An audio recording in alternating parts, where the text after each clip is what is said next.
Dork Podcast with Rich Keefe. It's the Dork Podcast and Davey. It's the Dork Podcast. Hashtag. It's the hashtag Dork Podcast. Thanks for tuning in to another episode of Hashtag Dork. My name is Rich Keefe, joined as always by Davey Eyeballs. He, of course, is Ray Von Day. All hail the king of ginger ale. It's Ryan Davey. Davey, how are you? How about this Coldplay guy, huh? Oh my God. You seen this? He was cheating. He was cheating on his wife. He's out there stepping out, and Chris Martin blew up his spot.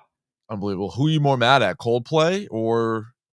Oh, I mean, how would they know? How would they know, right? Fucking obviously kidding. What kills me too is there's a CEO of a company who's dorking around with the head of HR. Come on, if you can't go to her to complain about what's going on there, who can you go to? And I'm telling you, I'm like a Michael Scottian person when it comes to HR. I do not care for HR people. I don't. Stay away. Steer clear. This guy was doing the opposite of that. I know. He was getting busy with her. And listen, I've never had a torrid love affair. Brag.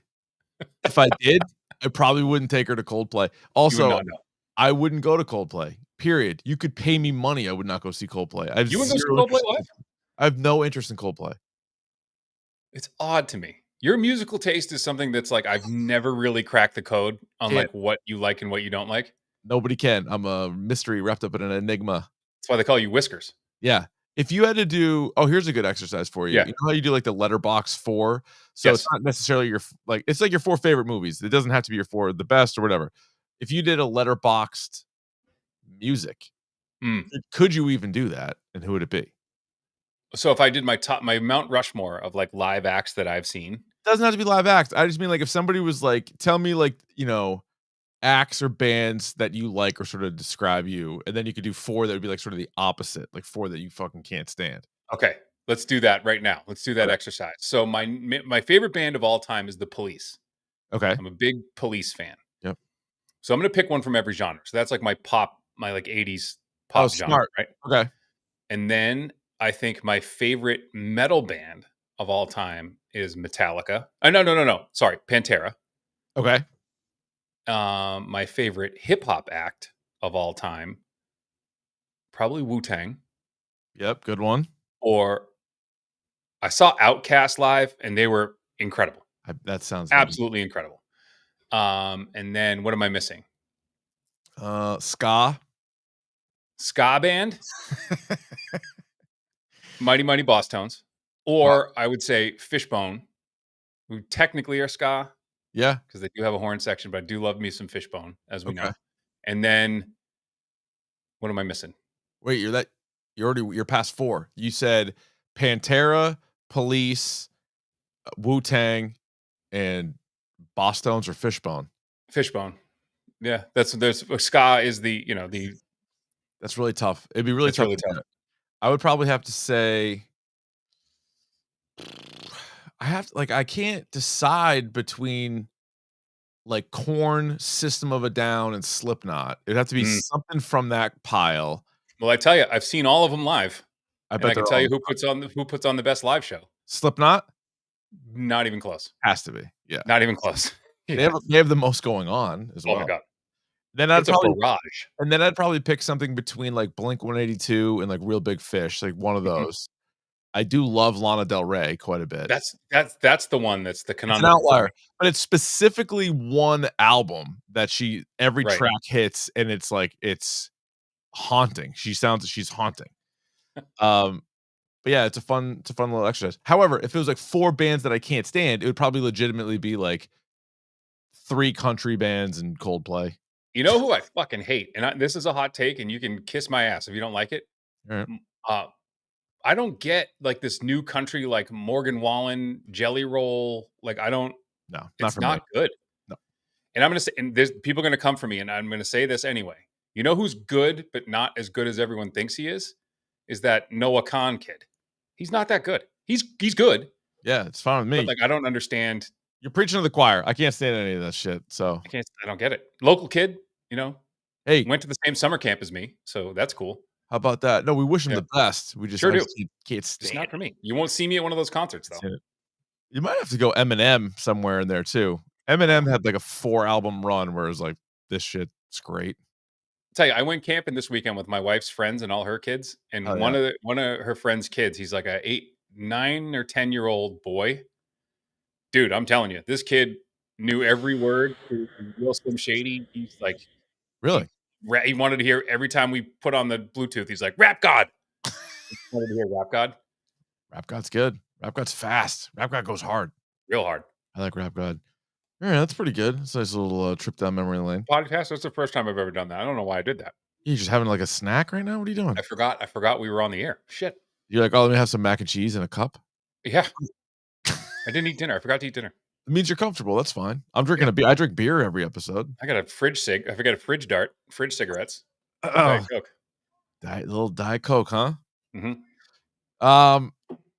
We did reach out to friend of the podcast, Jason Rossi, to join us, and he turned us down. He said, I did not get a chance to see the movie, but I do look forward to your guys' breakdown of the film. And that's what we're here for, Ryan. Unfortunately, Rossi will not join us as he did for our look back on the 1997 classic that bears the same name. But let me ask you something importantly, Ryan. Are you ready for the topic du jour? I don't know. I didn't play the freaking sounder. Hold on a second. You can't possibly even know what that is until I play this. Y'all ready for bisque? Go ahead. I don't know what that is. Well, I'm glad you asked. It's the topic of the day. And today it is I Know What You Did Last Summer, parentheses, 2025. To tell you that it's this year, not any other year. And then, so they called it something. I was reading the reviews of this after I'd seen the movie, and they called it, what did they call it? Like A requel? No, it was like, it was something else. I have to keep talking. I have to figure it out. All right, so I Know What You Did Last Summer in theaters this past weekend. It finished third at the box office behind Superman, which crushed it again. Big weekend for Superman. Not a huge drop off from week 1 to week 2, which is great news because the movie was good. I'm glad it's doing well. Jurassic World Rebirth had a pretty good weekend actually. Had a rebirth. It did a little bit of a rebirth and a resurgence. The word I was looking for was a legacy sequel, like a legacy sequel. Legacy sequel. I've heard of that. Legacy sequel. Yeah. 1 hour, 51 minutes long. There is a post-credit scene. I don't know if you stuck around for that, Dave, or not. I did. Because you know why? Because Jennifer Love Hewitt told me to. Okay, good. I love JLH. I'm very pro JLH. We're always going to be pro JLH on this podcast. We are. Roddy T's 38% by the critics, 68% by the audience. It is rated R. We begin with all of our movie and TV reviews, spoiler free. Ryan, did you like it? No, I did not. Did you like it? Yeah, hell yeah. Oh, Jesus Christ. Hell yeah. Grow up. Listen, I'm not going to grow up. I'm taking me all the way back to 97. This movie was made for me specifically. I love the original. I'm very nostalgic about the original. I was 13 years old. I remember watching this sucker over and over again on tape. I forgive a lot of the issues. Listen, the first one's not a great movie by any stretch, but it's very enjoyable. We broke this down in depth a few years ago. I re-released the podcast. If you guys missed it, me, Davey, and Rossi went back and listened to or rewatched the first one and talked about it and laughed about it and like some of the nonsense with it. But it does have such a soft place or a big place in my heart. Scream's one of my all-time favorite movies. This is like the direct kind of rip-off that came out right after, written by the same dude. I like it. I forgive a lot of its issues. I did have fun watching this. I legitimately did. It is, mirroring the first one in many ways, but then they do bring back Jennifer Love Hewitt and Freddie Prinze Jr., which we'll discuss quite a bit throughout this podcast. But I thought it was fun, but it is clearly directed towards a very specific audience, which is me. I am that audience. And if you're not that audience, this movie sucks out loud. Skip it. Absolutely skip it. And if you want to watch one of these movies, just watch the original. Like, I don't understand. And this is one of those things where, like, I'm not sure, other than you and like maybe a couple thousand other people, I don't know who asked for this. No, I don't. You're right. I don't even know if I asked for it. I just remember they said they were going to do it. I was like, I'll see it. Like, yeah, I'll definitely see it, because I think it's kind of funny though that in many ways this movie kind of is, in the shadow of Scream. Mm-hmm. And then a few years ago, Scream did the exact same thing, where like Scream 5, which is actually just titled Scream, right, kind of relaunched Scream with a new cast And then it was also like, but still Nev Campbell, Courtney Cox, David Arquette. You know what I mean? And they brought that back. And in many ways, I know you did last summer is like, well, they did it. These characters are still alive. Let's run it back. So they did. They ran it back. Are you okay with the idea of a requel if it's a different movie, or do you think that's just sort of like a lazy, stupid idea? I think in this specifically for this was to me was pretty lazy. And insofar as like I'm not kidding, there was a line of dialogue. There was a line of dialogue in this movie that somebody said, and I'm not kidding, 30 seconds later did the thing that they said they didn't like. It wasn't written great. No, but like they said, like Oh, this. I'll explain in spoilers, but like okay. you said one thing, and then you did exactly what you said not to do. Of course. In 30 seconds. Yeah. Daniel Garcia in the chat. Urban Legend to me was better than I Know What You Did Last Summer. I agree. I like Urban Legend more. And if you told me they're going to do a requel of Urban Legend, I would also watch that. Remake all of them. Remake Teaching Mrs. Tingle. Remake or requel to Disturbing Behavior. Requel The Faculty.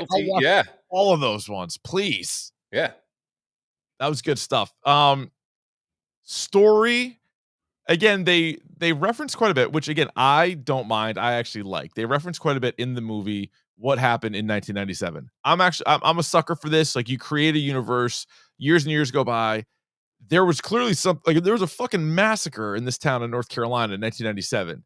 So if you're gonna film anything there, or you're gonna show that world, are they still talking about it? Are they not talking about it? Like, what's going on? I'm interested in that. Characters are very much kind of copies of the first one, and more like cartoon characters of like the characters of the first two one. Of them are pretty weak. Like the Ryan Phillippe ripoff is bad, but some of the other ones I think were fine for me.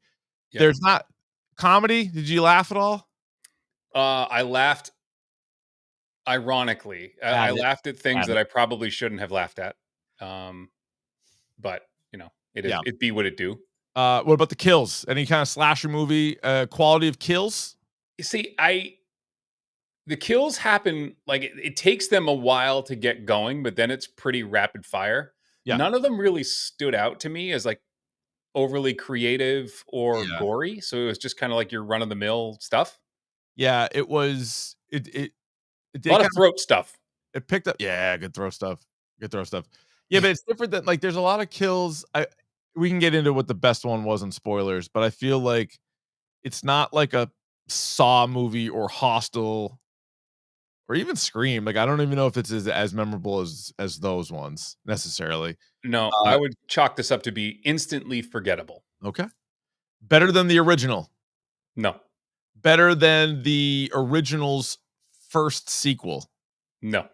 See, I say yes. I Still Know What You Did Last Summer is kind of awful.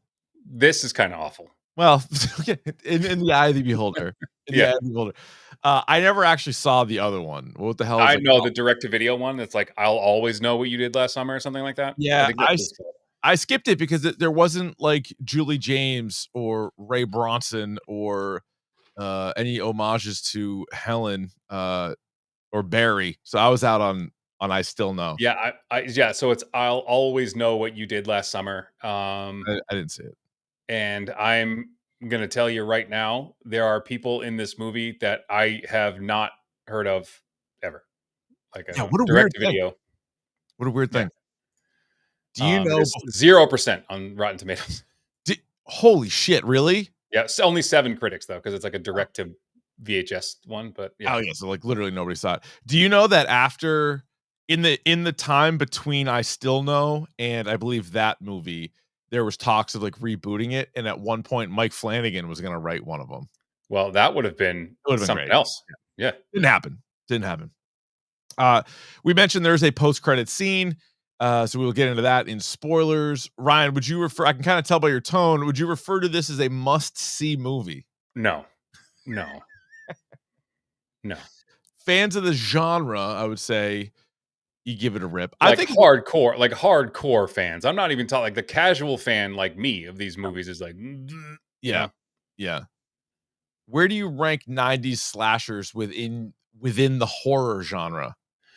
There was, again, I think Scream, because we talked about this before. I think we talked about it when we were doing Scream and we're doing this. Is like at the time, like horror movies were nowhere. Like there was like those 80s classic ones and then nothing. And then there was this rash of like slasher movies like Scream, this, Urban Legend, Wrong Turn, the Texas Chainsaw remake. So there's all these like slasher movies that came back, and like Scream had a lot to do with that. But like, I don't know. Like, I what was the question again? Like, what was your question? Like, so there's how a does it? million, well, there, like within horror, there's like 20 Yeah, different subsets. And like to me, 90s slasher or just slasher in general is one of my favorite. But I know yeah, you like the fucking like Evil Dead stuff and like that yeah, kind yeah, of yeah. world. Yeah.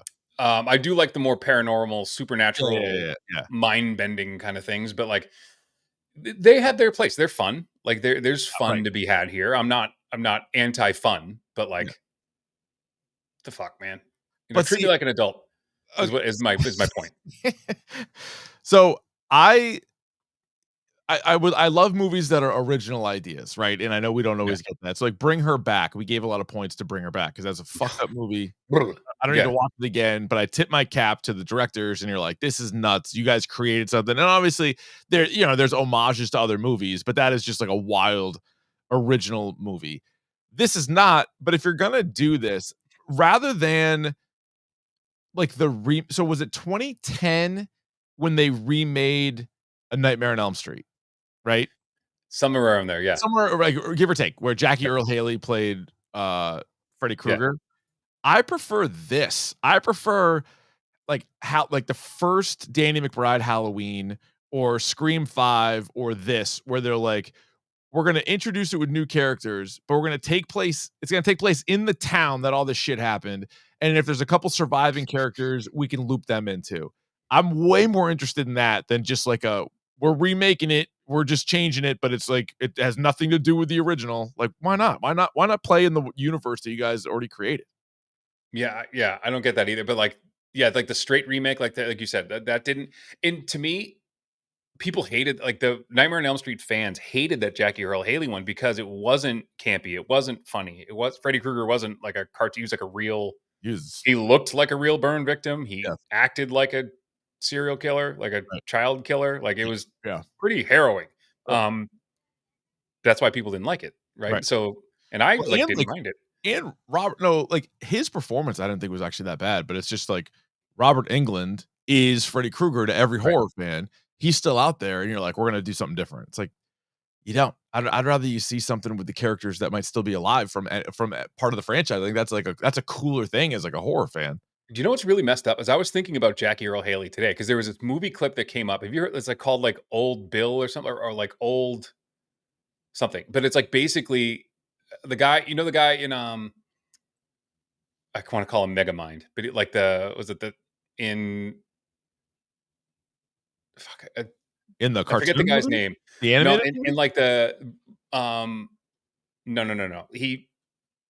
Not Brainiac, but like the Thinker, like the Thinker in like Yeah. so the guy who Tim Blake Nelson, that's his name, plays an old version of Billy the Kid in this Oh, movie.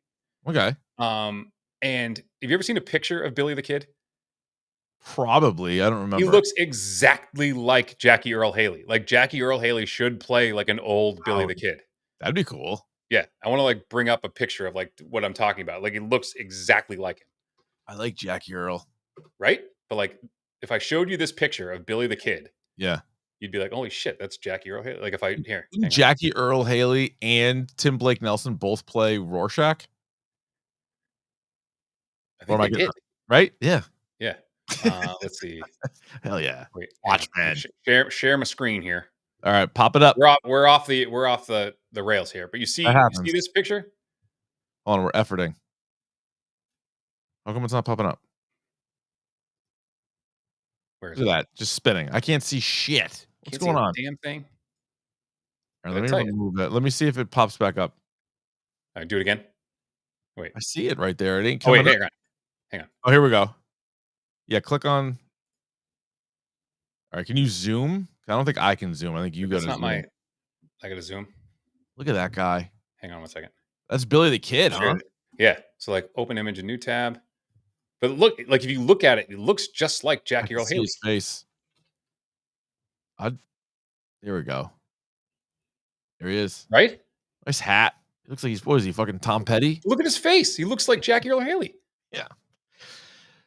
Nice vest. Nice vest, Enough pal. with the get a good vest. Nice vest. Really kid. Not bad. All right, so Anyway, we're off the rails here. your dork. So That's fine. It's a podcast. Your dork score for I know you did last summer, 2025. it's a 2 for me. I'm gonna double that up. It was a 4. Oh, It was a 4 for your boy. I liked it, dude. I had a good time. I thought it was fun. I didn't. I know. I can tell. I didn't feel the hour 51. I didn't feel like it was that long. You did? I was looking at my watch the entire time. Oh. Especially like the first 45 minutes. I'm like, what are we doing? I have this as the 11th best movie of the year. Jesus Christ. I've seen 39. I'm about to rip the 40th movie I'm going to watch. I just started it. It's on Hulu right now. Steven Soderbergh's Presence. It's like the horror movie that takes place from the perspective of whatever the presence is in the house. Ooh. Yeah, it's interesting. I'm halfway through. Said it was interesting. Yeah, I don't know if I like it yet, but it is the 40th movie that I will watch. All right, Davey's going 2. I'm going 4. Let us know in the live chat if you're in here what your score is for I know what you did last summer. You can always email us dorkpodcast@gmail.com, or you can simply tweet us or hit us up on Instagram. Both of those are at Dork Podcast. Let's get to this. Spoilers! Spoilers! Here come the spoilers! All right, one of the things we talked about in the first movie breakdown, which was actually pretty comical, was how unnecessarily confusing the first movie is. Yeah, like I remember talking about that and like why like they had to like explain to you like on screen like why the killer was doing what he was doing.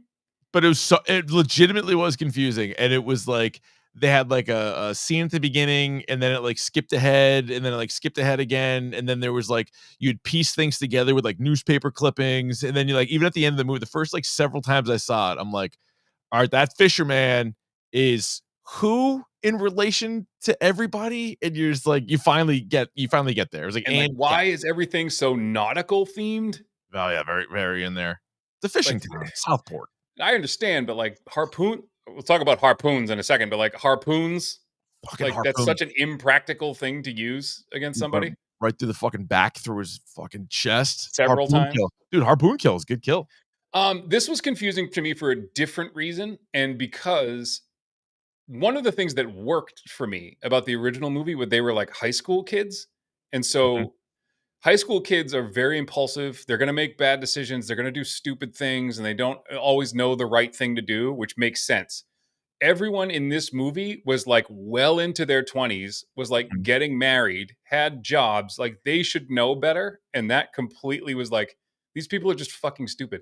In the first 45 minutes of the movie, I was rooting for the fucking killer because these people were so stupid. Did you know who the killer was? I did. Which I think I'm not going to sit here and tell you but like it doesn't matter. Like no, right? I'm not saying. I'm just curious. Like if you predicted it, because there's a movie that I saw recently, F, Marry, Kill. Yeah, that it's on Hulu. It's actually pretty entertaining, and there's a scene maybe somewhere in the middle where you're like, oh, that's the killer, and then like they still try to like swerve you, and you're like, no, I know exactly who it is, and then the reveal happens. You're like, right, you know what I mean? So it's kind of like a downer. Yeah. Whereas this was like a little bit of a twist, but whether anybody liked it or not, compared to the first one, there's always like in a slasher movie, there's always, unless it's like, Michael Myers, Jason, or Freddy, there's usually like a reveal as to who done it and why they done it. The first movie was confusing as fuck. You left the theater not even knowing exactly what was going on. This one, very clear. Like by the time they got there, they're like, oh, it's this person. This is why they did it. They worked with this person, and this is why they did it. Whether you like it or not, it's to me way less confusing than the first one. But the only thing that's more confusing is that we're into spoilers. So like Stevie was if Stevie knew that was the preacher's truck, but didn't say anything like in the moment, and was worried about like, I just got out of rehab, so if I get into trouble, like, what does that have to do with rehab? Like, rehab isn't jail, Mhm. so like, what does that have to do with anything? Like, I don't get that. Yeah, well, I think she in real time was scared because like they painted out to be like the other 4 kids are kinda like rich kids. She's not a rich kid. Yeah, but the whole So thing was like she just got out of rehab. And she yeah. says, like, as the car fell, it's like, I don't want to go back to rehab. Like, they're not going to send you back to rehab No, probably for not. manslaughter. No, Like, that probably doesn't not. make any sense. No, probably not. But I did at least appreciate that it wasn't carbon copy from the first one, where I thought based on the trailer, I was like, they're just gonna hit a dude in the road again. And so they give you the throw. So first she like yells stop, they break, use a Yeah. joke, ha ha ha ha. Then there's another one where the guy is about to hit him and Milo saves Teddy and like tackles him. And then it Yeah. happens a third time, and then this time the guy just swerves into the guardrail, ends up being Stevie's boyfriend. So then she's all fired up about it. Did that And seem excessive to you? Like, that whole scene in the road? Be like, why are we doing it's too much. several takes of this? It's too much. Also, I like your thought about I mean, people are dumb at all ages, but it's more believable at 18. Like, Like, that whole somebody who's an scene at adult, 18 is more believable than, like, 25. Yeah, it somebody is. who's an adult to be like, listen, this was an accident. Like, it doesn't matter, like, what we were doing. We weren't trying to, like, I was standing in the road being a dum dum, but, like, I didn't think Yeah, someone was gonna die. I didn't do something on purpose. I mean, yeah, technically, that would be like, you can't you can't even prove that, right? You can't even prove that, like, right.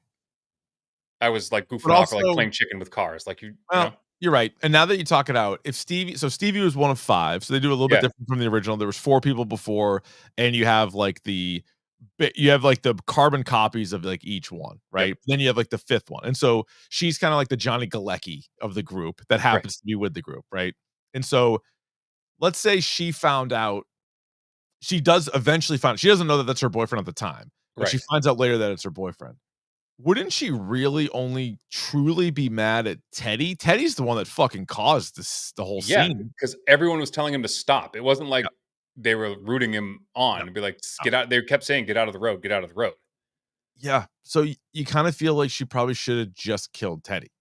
Right, and other people really had nothing to do with it, so Yeah. that the motive of this, and not only that, but, like, Ray's motivation for doing what he did was also pretty fucking stupid. Yeah, let's get into that. So she works for Ray, so they Yeah. have a relationship. She goes to him and they talk about it. And so Ray had been a good dude. They also do add to the backstory here that between 1998, which is the Mhm, last time we saw them, and I still know what you did last summer, to now, he and Julie, played by Jennifer Love Hewitt, were married and then mhm, divorced.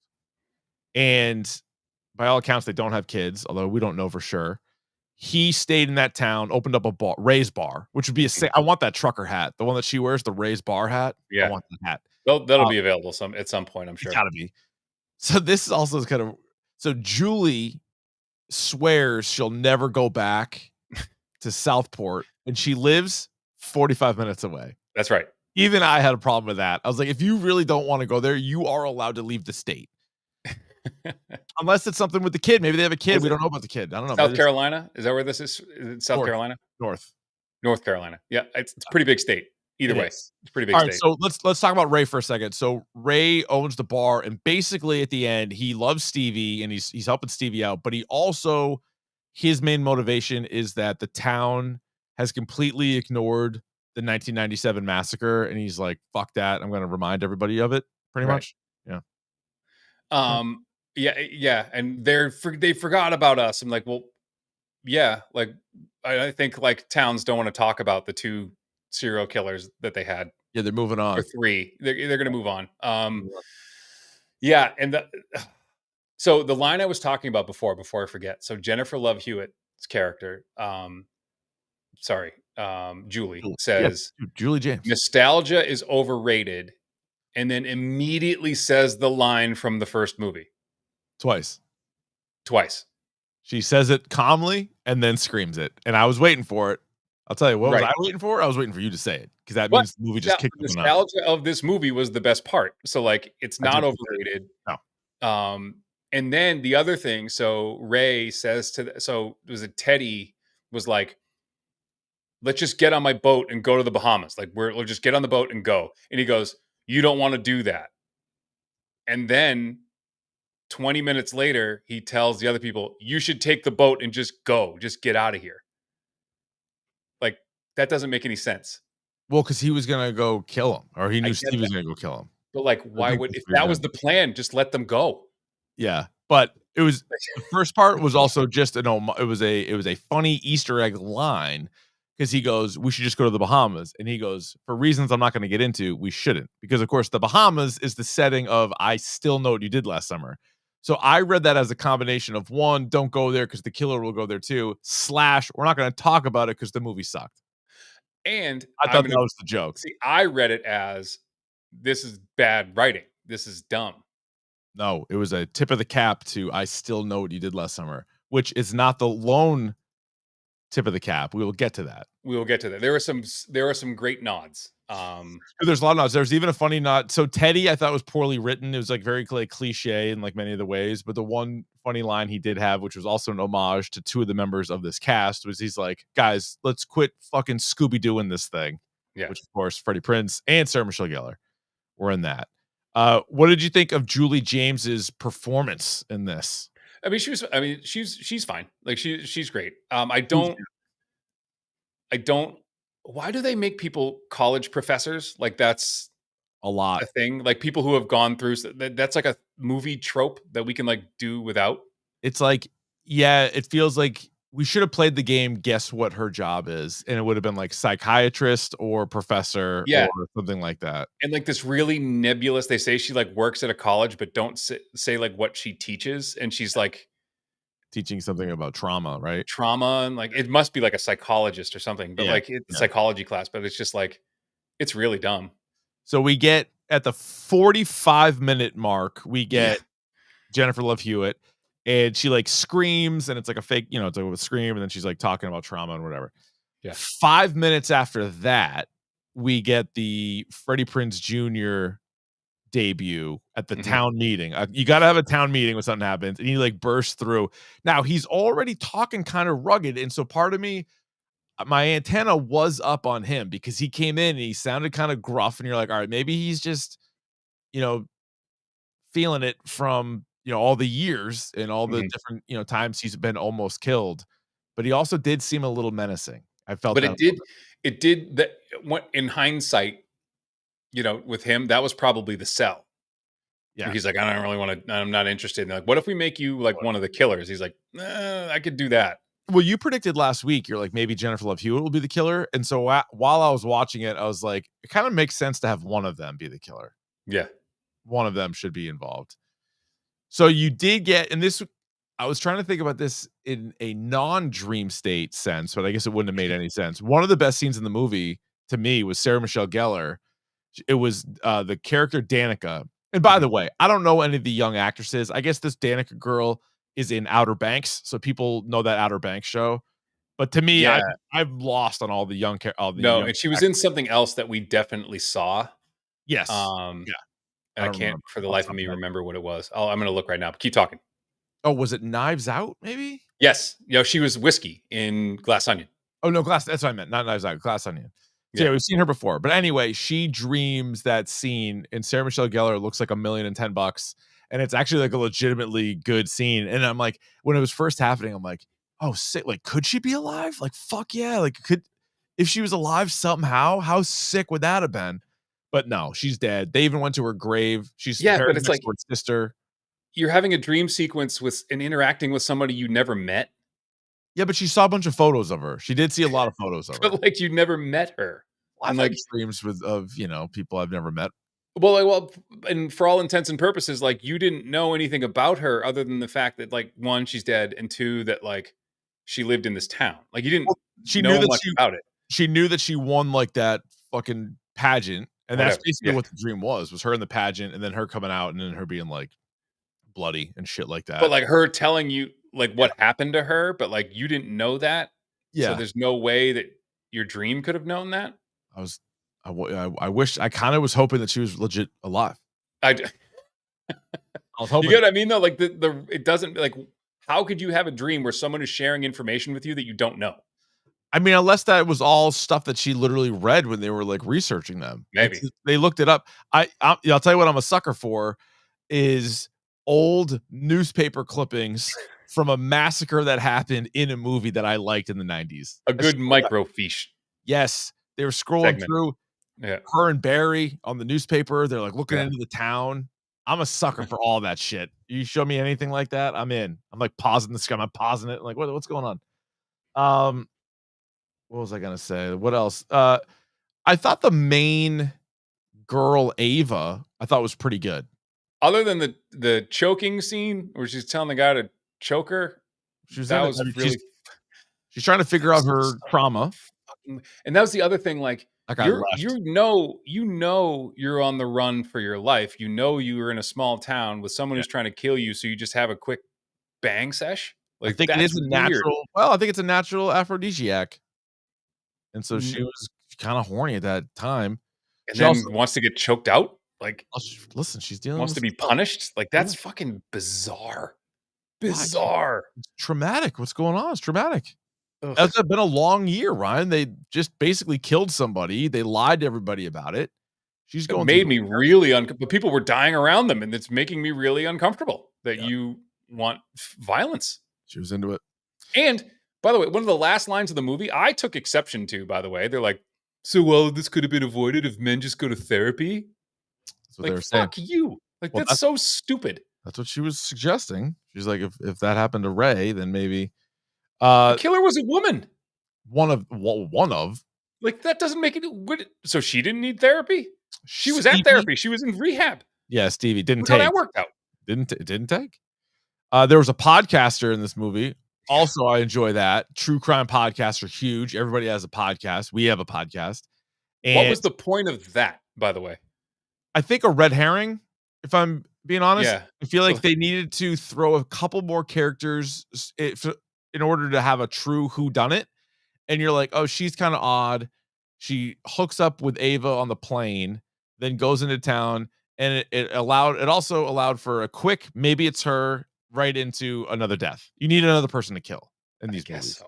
Yeah. But were you also struggling with the fact that most of these kills in this movie took place in broad daylight?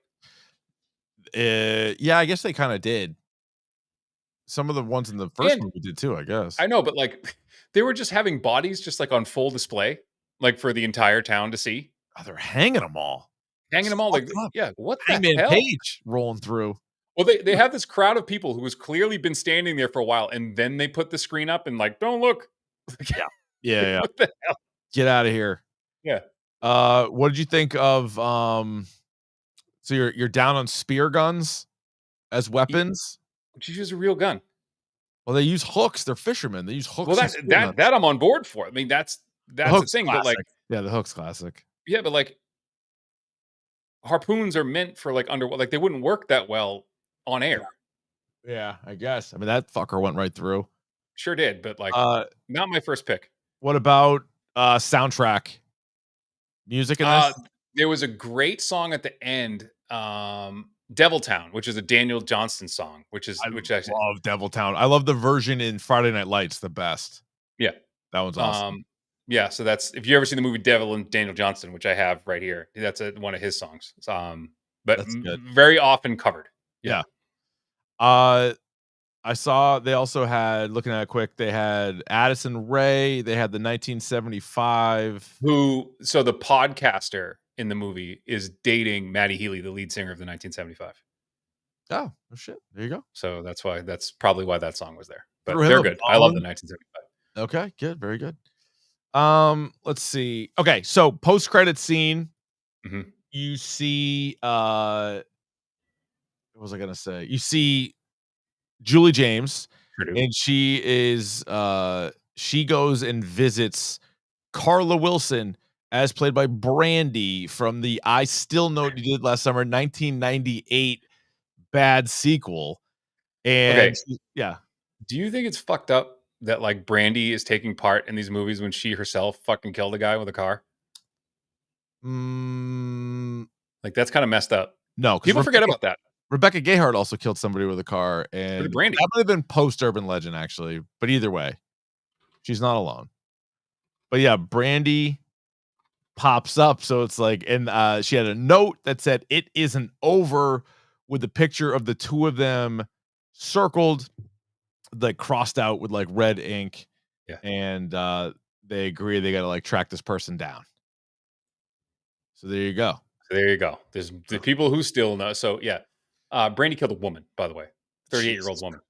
I think Rebecca Gayheart killed I don't know. Was it a kid? I don't know. Not good. Whatever it was, not good. Not great. But I don't think it was like necessarily her fault. But still, it's not. Well, they said that she was not given manslaughter charges because there wasn't enough evidence. Okay. Doesn't mean she didn't mean she didn't do it. You know. But let's end this podcast on a real upswing. Do you want a sequel to this after seeing that post-credit scene? Are you like dying to see what happens with Brandy and Julie James? No. I'm not. Anyway, there you go. I know you did last summer. The requel. We did. If there's anything else I want to complain about? Get away from my best friend. You C word. Terrible line. Yeah. What about Freddie Prinze Jr. holding a gun? By the way. Yeah, that Freddie Prinze Jr. holding a gun. He doesn't look very comfortable. By the way, I have a great story. So a friend of mine helped write Summer Catch. And I think I've said this before. Like he's one of the pitchers in the movie. No, I know. Yeah, of course I've seen Summer Catch. No, my buddy's one of the pitchers in the movie, and he's I thought you meant Freddie Prinze. No. So dude. Yeah, he's a pitcher in the movie. Strikes out Matthew Lillard, who he said was awesome, but he was brought in as a consultant because he played and coached in the Cape League, and then he said Freddie Prinze Jr. had his own pitching coach and wouldn't like take direction from like anybody else, and he might be the least athletic person I've ever seen on film. It's not good. There's a kid from some CW show that there's like that scene that's like there's like a meme of him. Yeah, remember throwing a football? And yeah. Hilarious. I think it's just Robbie like Amell. High throwing it. It's Stephen Amell's brother, and he's like, yeah, he's just like pushing it. He's like, here's 3 throws. Yeah, no, Freddie Prinze is a tough thrower. I thought he was a good dude though. Maybe I don't know. He like no, he was just very like standoffish and had his coach and like wouldn't talk to anybody else. Matthew Lillard legit would be like a top 10 person I would want on the podcast. Matthew Lillard seems like the man. He seems like a riot. Yeah, he does. Yeah. All right, very good. Let us know what you guys thought of I Know What You Did Last Summer. I'm guessing you agree with Davey, or maybe you agree with me, or maybe you think we both got it wrong. You can hit us up, dorkpodcast@gmail.com, or message us on Twitter or Instagram at Dork Podcast. If you're watching live on YouTube right now, jump over to the other link. We have another episode coming your way, Squid Game Season 3. So in the meantime, Davey, stay curious. The hashtag Dork Podcast.